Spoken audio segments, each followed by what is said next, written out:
మహాశివరాత్రి బ్రహ్మోత్సవాలలో భాగంగా నెల్లూరు జిల్లా కడవలూరు మండలం గండవరం గ్రామంలో మంగళవారం రాత్రి పవిత్ర కోనేటి చెంత తెప్పోత్సవం నేత్రపర్వంగా సాగింది. రకరకాల ప్రకృతి సిద్ధమైన సుగంధ భరిత పుష్పాలతో రంగురంగుల మాలలతో అలంకరించిన తెప్పపై స్వామివారు ఊరేగుతుంటే భక్తులు పరవశించిపోయారు. ఆలయ పరిసరాలను రంగురంగుల విద్యుత్ దీపాలతో సర్వాంగ సుందరంగా తీర్చిదిద్దారు.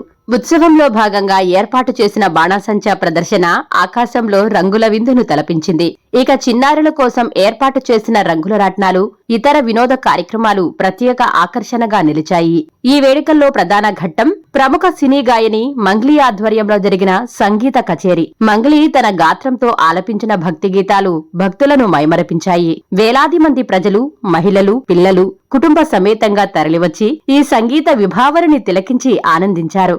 భక్తుల రద్దీని దృష్టిలో ఉంచుకుని ఎలాంటి అవాంఛనీయ సంఘటనలు జరగకుండా పోలీసు యంత్రాంగం గట్టి భద్రతా చర్యలు చేపట్టింది. ట్రాఫిక్ ఇబ్బందులు కలగకుండా, భక్తులకు అసౌకర్యం కలగకుండా ప్రత్యేక జాగ్రత్తలు తీసుకున్నారు.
Please subscribe SS News AP.